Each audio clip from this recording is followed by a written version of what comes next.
நமஸ்காரம். உங்கள் கல்பனா ஸ்ரீகாந்த். கடகராசி மற்றும் கடகலக்ன அன்பர்களுக்கு இந்த பிப்ரவரி மாதம் எப்படி இருக்குது அப்படின்றத உங்களுக்கு தெளிவாக சொல்ல போகிறேன். இதை ஸ்கிப் பண்ணாமல் கடைசி வரைக்கும் பாருங்கள். ஏன்னா பிப்ரவரி மாதத்தில் நிறைய கிரகங்கள் கடகராசிக்கு கொஞ்சம் கேர்ஃபுல்லாக இருக்கிற மாதிரி இருக்குது. அப்போது அது கேர்ஃபுல்லாக இருக்கணும்னா எப்படி இருக்க முடியும்? அதுக்குன்னு சில வழிமுறைகள் இருக்கு இல்லையா? அது எளிய முறையில் சில பரிகாரத்தின் மூலம் உங்களுக்கு நான் சொல்ல போகிறேன். ஸோ கடைசி வரைக்கும் ஸ்கிப் பண்ணாமல் பாருங்கள். சரி, கடகம் அப்படின்னாலே என்ன? கடகராசி கடக லக்னக்காரங்க அன்பு அப்படின்ற விஷயம் பொழியக்கூடிய அளவில் இருக்கக்கூடியவங்க. வீட்டில் ஒரு கடகராசி இருந்தாலே போதும், அந்த குடும்பம் பூரா சந்தோஷமாக இருக்கும். கடகராசிக்காரங்க அவங்க இடத்துல போய் நின்று அது எப்படின்னு அவங்க யோசிப்பாங்க. ஃபார் எக்ஸாம்பிள், இப்போ வீட்டில் கடகராசிக்காரங்க இருக்காங்க, அவங்க ஒருத்தரோட சண்டை போட்டாங்க அப்படின்னு வச்சுக்கோங்களேன். அதனால அந்த சண்டை போட்டவங்க சாப்பிடாம இருக்காங்க அப்படின்னா கடகராசிக்காரங்க விடவே மாட்டாங்க. இவங்க தான் சண்டை போட்டாலும் அதுக்கப்புறம் தட்டில் வச்சு அவங்களுக்கு எடுத்துகிட்டு போய் சாப்பிட சொன்னால் கேளு, சண்டைக்கும் சாப்பாட்டுக்கும் என்ன அங்கே விஷயம் இருக்குது, சாப்பிட்டா இல்லை சாப்பிடாமலே இருந்துருவியா அப்படின்னு எதையாவது பேசி அவங்கள சாப்பிட வச்சிடுவாங்க. அவங்களுக்கு அந்த அன்பு அப்படின்றது ப்ளஸ்ஸும் அதுதான், மாட்டக்கூடியதும் அதனால தான்.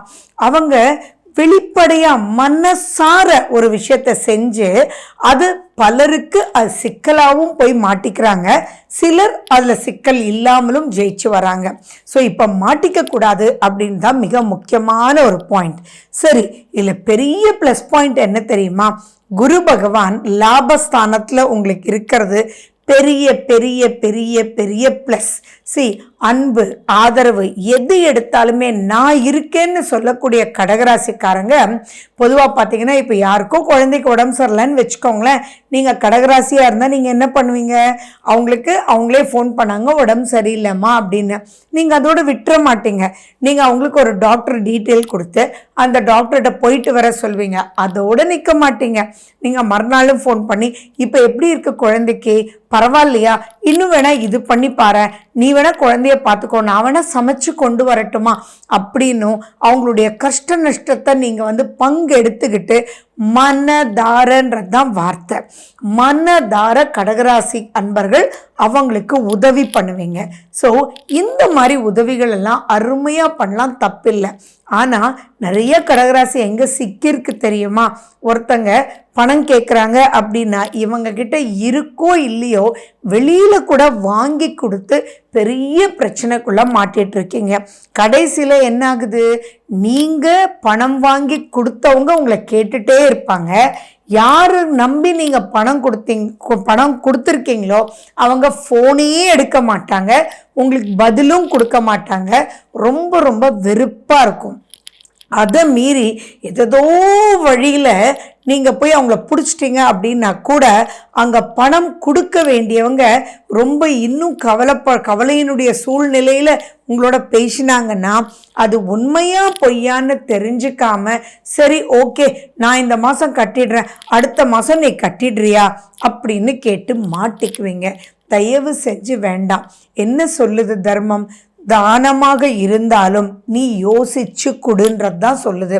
ஸோ யாருக்கு செய்யணும், யாருக்கு செய்யக்கூடாது, எந்த இடத்துல பாவப்படணும், எந்த இடத்துல பாவப்படக்கூடாது அப்படின்றதெல்லாம் உங்களுக்கு தெரியாம தான் மாட்டிக்குவீங்க. அது மாட்டிக்கிறதுல நிறைய விஷயங்கள் இந்த மாதம் ரொம்ப ரொம்ப ரொம்ப ரொம்ப எச்சரிக்கையாக நீங்கள் இருக்கணும் அப்படின்றது நீங்கள் ஞாபகம் வச்சுக்கோங்க. ஏன் அப்படின்னா 12ஆம் வீட்டில் செவ்வாய் போய் உட்கார்ந்துட்டு இருக்கு.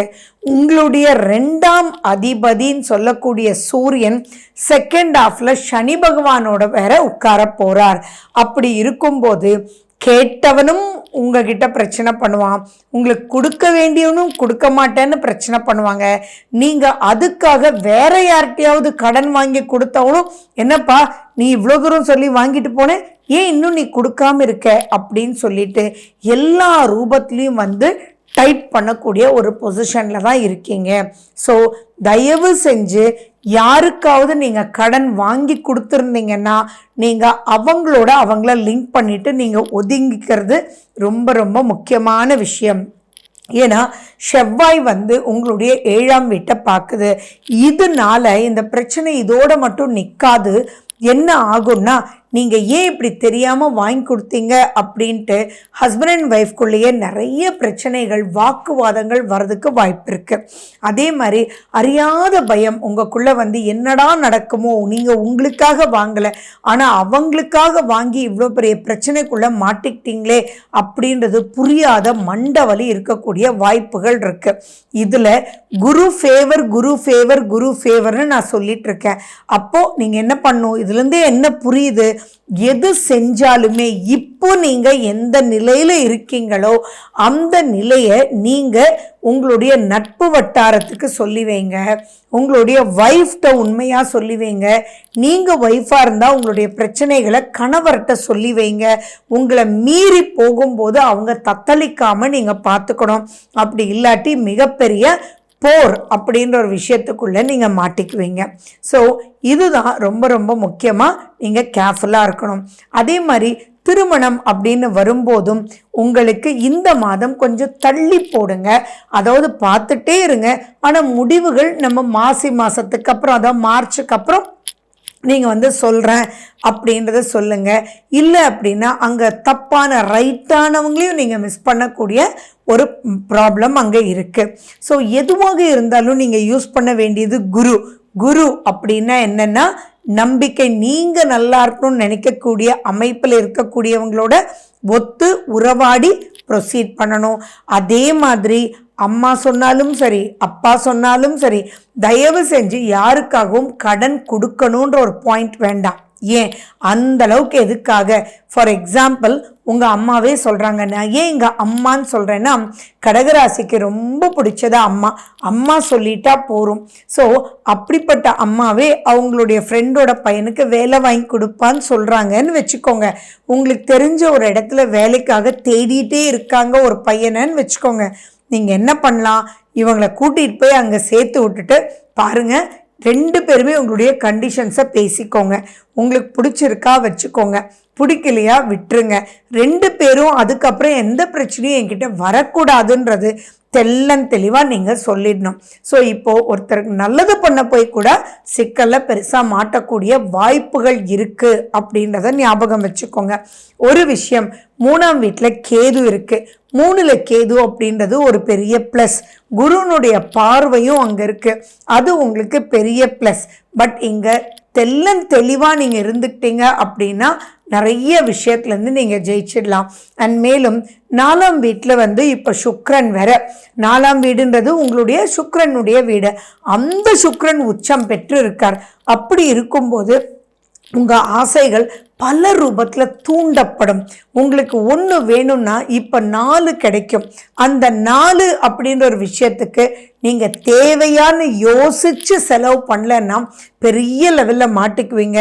ஏன்னா அந்த சுக்கிரன் உச்சம்ன்றது நன்மை, ஆனால் அங்கே ராகு போய் உட்கார்ந்துருக்கார். அப்போ தேவையில்லாத இழுத்து விட்டுருவார்.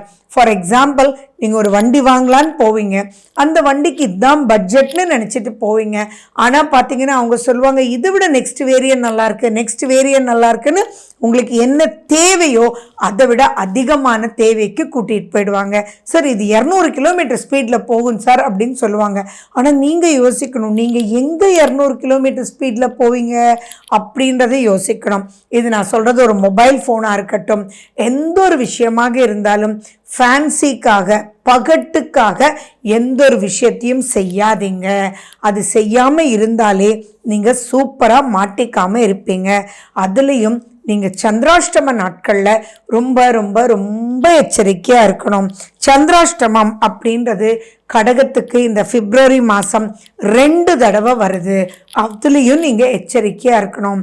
எப்படின்னா பிப்ரவரி 1ஆம் தேதி 8:59 இரவு வரைக்கும் உங்களுக்கு சந்திராஷ்டமம் இருக்கு. அதே மாதிரி 27ஆம் தேதி 4:38 விடியற் காலையிலிருந்து மார்ச் 1ஆம் தேதி 5:59 விடியற்காலை வரைக்கும் இருக்குது. அந்த காலகட்டத்தில் ரொம்ப கேர்ஃபுல்லாக இருக்கணும். அதே மாதிரி உங்களுக்கு கிளாஸில் பரிகாரம் சொல்கிறேன்னு சொன்னேன் இல்லையா, ஆஞ்சநேயரை பிடிச்சிக்கோங்க. ஆஞ்சநேயர் கோயிலுக்கு போங்க. அது உங்களுக்கு பெரும் தைரியத்தை கொடுக்கும். அதை எப்படி சமாளிக்கணுன்ற திறமையை உங்களுக்கு கொடுக்கும். அங்கே போய் நீங்கள் ராமஜெயம் எழுதுங்க, அல்லது ஸ்ரீராம் ஸ்ரீராம்னு சொல்லுங்க. ராமர்னுடைய வார்த்தை, ராமரை நீங்கள் எங்கெல்லாம் உச்சரிக்கிறீங்களோ அங்கெல்லாம் ஆஞ்சநேயர் வந்துடுவார். உங்கள் கஷ்டங்களுக்கு உண்டான வழியை அவர் காமிச்சிடுவார். அது ரொம்ப ரொம்ப ரொம்ப முக்கியம், மறந்துடாதீங்க. அதே மாதிரி மகாவிஷ்ணுனுடைய கோயில்களுக்கு போயிட்டு வாங்க. வீட்டுக்கு பக்கத்தில் பெருமாள் கோயில் இருந்தால் கண்டிப்பாக அங்கே போய் நீங்கள் துளசி தீர்த்தம் சாப்பிடுங்க. அங்கே இருக்கக்கூடிய பச்சை கற்பூரத்தினுடைய ஸ்மெல் உங்களுக்கு நல்ல ஒரு வைப்ஸை கொடுக்கும். அந்த பாசிட்டிவ் வைப்ஸோட இந்த மாதத்தில் எல்லா விஷயத்தையும் சமாளித்து எதுலேயும் மாட்டிக்காமல் இருக்கணும்னு தான் நான் விரும்புகிறேன். அதுக்காக தான் உங்கள் டீட்டெயில் சொல்கிறேன். ஓகே, வாழ்க வளமுடன். நன்றி, வணக்கம்.